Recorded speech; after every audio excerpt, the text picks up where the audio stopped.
అందరికీ నమస్తే. అందరు ఎట్లున్నారు? మంచిగా ఉన్నారా? నేనైతే ఇలా కొద్దిగా మంచిగా లేను. ఎందుకని చూస్తాల్లా?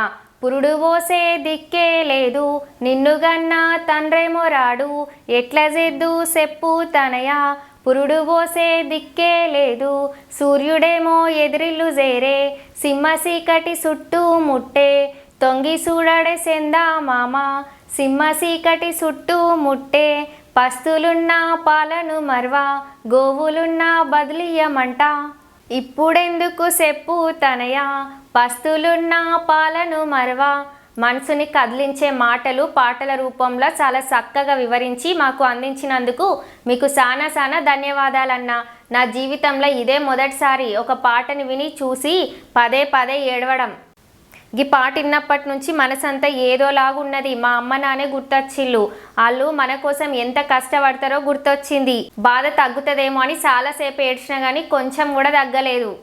మీతో చెప్పుకుంటేనైనా తగ్గుతుందేమో అని మీ ముందుకు వచ్చిన. ఎంతో అందంగా ఎంతో అద్భుతంగా రాసినవన్నా, ఏడిపించినవన్నా.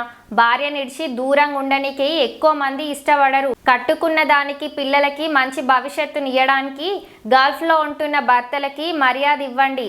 గల్ఫ్ బాధితుల జీవితాలకు దర్పణం పడుతుంది ఈ సాంగ్. చాలా బాధాకరం వారి జీవితాలు.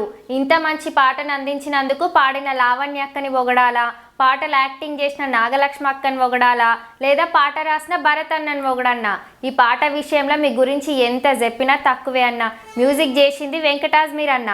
పైసలు ఖర్చు పెట్టి ఇంత మంచి పాటను మనకు అందించింది పాలమూరు గణేష్ అన్న.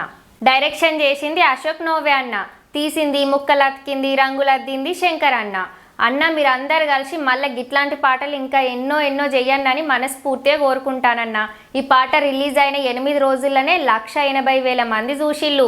మీరు కూడా ఎవరన్నా ఇంకా పురుడు పోసే దిక్కే లేదనే పాటను కనుక ఎవరన్నా చూడకపోయి ఉంటే పాలమూరు మ్యూజిక్ అనే యూట్యూబ్ ఛానల్ ఉన్నది, చూడుర్రి. డిస్క్రిప్షన్లో లింక్ పెడతా. గట్లనే శ్రీజక్క ఛానల్ని సబ్స్క్రైబ్ చేసి గంట సింబల్ నొక్కుల్లి. మీ అభిప్రాయాన్ని కామెంట్లో పెట్టుల్లి. నెక్స్ట్ ఏం పాట కావన్నో రివ్యూ కామెంట్ చేయిర్రి. ఇక ఉంటాం మళ్ళా.